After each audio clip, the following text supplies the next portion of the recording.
So, do you want me to be honest or just speak, political correctness here? But I choose to be honest with you.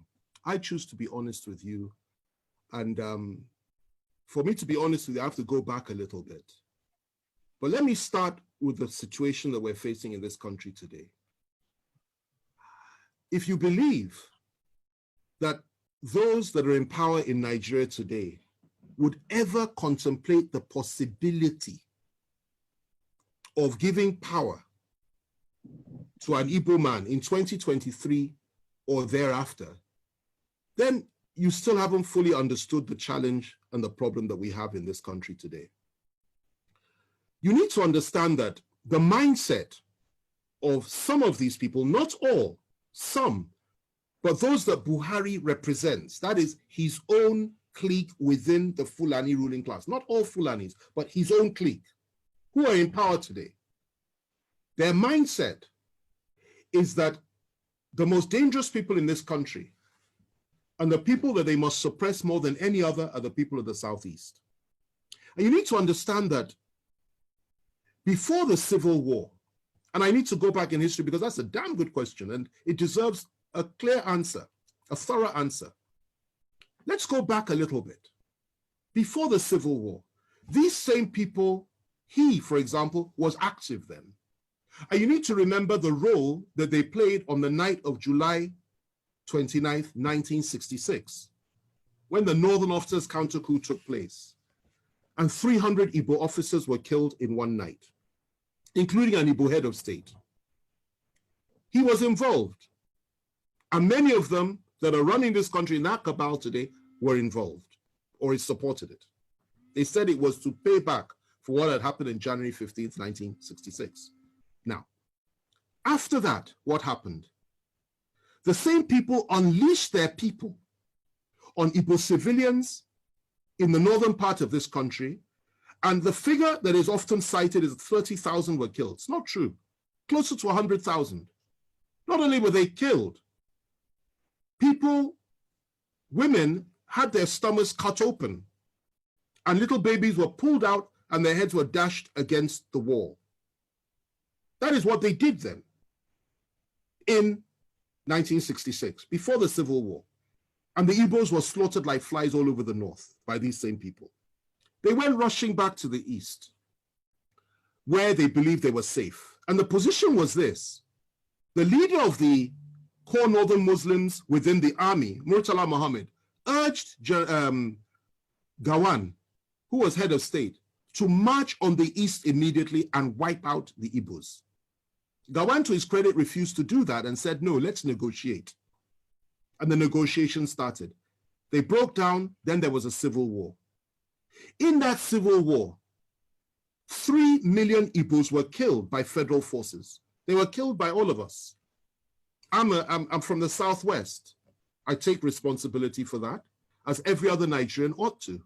Civilians, not soldiers, 3 million, including 1 million children, subjected to genocide, subjected to mass murder, subjected to ethnic cleansing by us.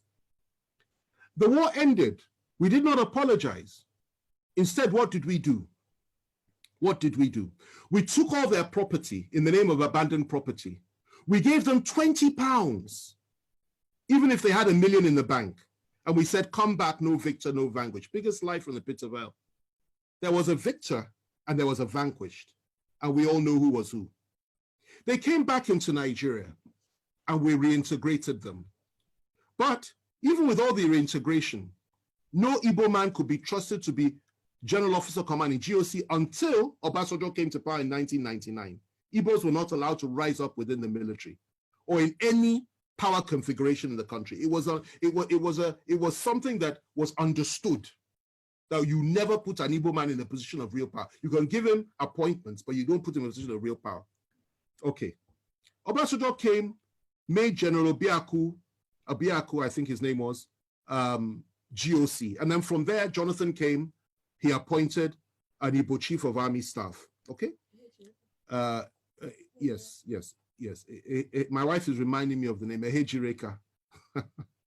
You know, he appointed an Igbo Chief of Army Staff. Okay? And we thought things would go on that way. There would be a reintegration of the Igbos. And Obasanjo integrated many Igbos. People like Obi Ezekwesili, Andy Uba, so many came in and playing key roles, key positions. We thought things would get better. And unfortunately for us, though, in 2015, everything changed because Nigerians elected, in quotation marks, a man that had, again, I say it again, a different worldview and went back to the pre-1966 disposition and mentality of things. And that position was that Igbos cannot be trusted. Igbos have no rights. Igbos are members of the, he called them 5%, I believe, that didn't vote for him. And his mindset was he will teach Igbos the lesson of their lives. And he has done precisely that. If the killings had stopped then, I would have said, okay, fine. Everything we've said is history. But sadly, it didn't stop. Igbo youths, IPOB youths, Igbo nationalists have been killed under this government. More have been killed than at any other time during this, apart from during the Civil War, under this government. Igbos have been hopelessly marginalized by the government. Igbos have been treated with contempt by this government. Not just Igbos, Southerners, Christians, and Middle Belters. They've added that one as well. And that's what's going on. And what the Igbos were subjected to by all of us in 1966 is what we are all being subjected to now by those that are around Buhari. Now, going to your question, given all that, before I come to that, let me just add this. IPOB says they want to have a referendum. They want the right to self-determine. And you label them as terrorists when none of them has ever carried a gun, as far as I'm aware. I was in prison with Nnamdi Kanu. I had extensive discussions with him. I got to know him. I understood his mindset, and I could feel his pain for his people. Yet they say they want to have a referendum. You say they're terrorists. Meanwhile, those that are butchering our people every day in the name of ethnic domination and hegemony, in the name of furthering the ambitions and the aspirations of Usman Dan Fodio and Sa'amadu Bello and Buhari himself, the three Mahdis, you don't call them terrorists. You pat them on the back, you refuse to arrest any of them. And you say what they're doing is okay. You encourage them, okay? And the same you, free Boko Haram terrorists, the same you once said that you want to apply Sharia all over the country. The same you said Muslims should only vote for Muslims. The same you says an attack on Boko Haram is an attack on the North.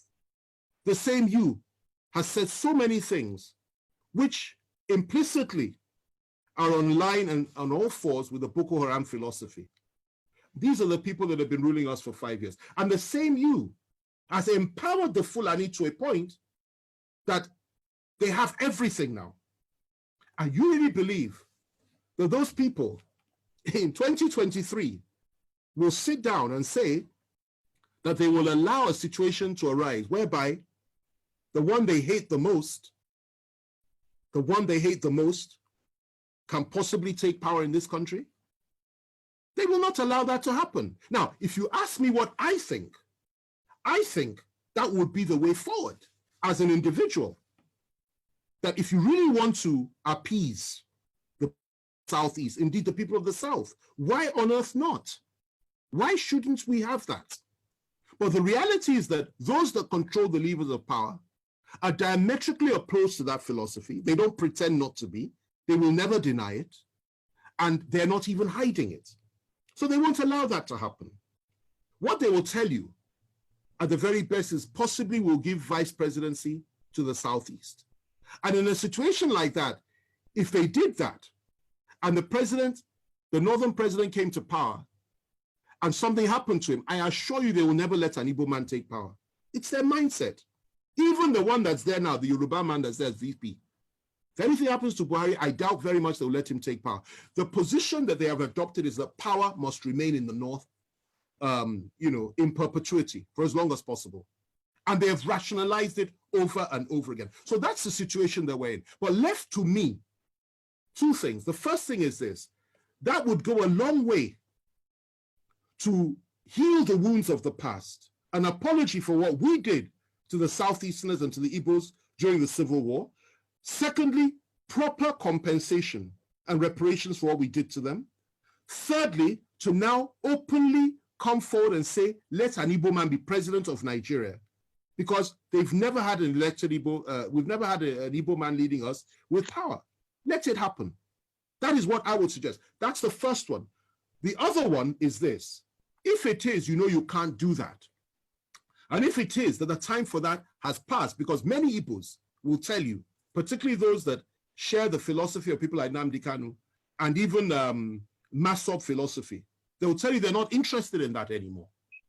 Then the other thing you can do is say, allow them to determine their own future, just as the people of Scotland were allowed to determine theirs, just as Britain, the United Kingdom, was allowed to determine hers when it came to Brexit, just as so many other countries in the world, through a referendum and exercising the right of self-determination. And I think that would make far more sense than to say just give them an Igbo presidency, which you and I know is not likely to happen. Let me end with this, okay? We are approaching 2023. Some in the Southwest, specifically Bola Tinubu, believes that his party will field him.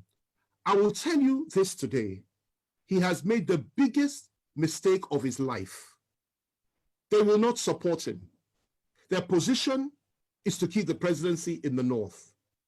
And even if he manages to clinch the nomination for the APC, they will now shift their support to another party that will field a Northern candidate. Mark what I'm telling you today, because I've been right 9 times out of 10 when it comes to these predictions. I've been right. And I'm telling you, I'll be proved right again. That is the mess that we're in this country. So your aspirations are legitimate. You have every right to have an Igbo president.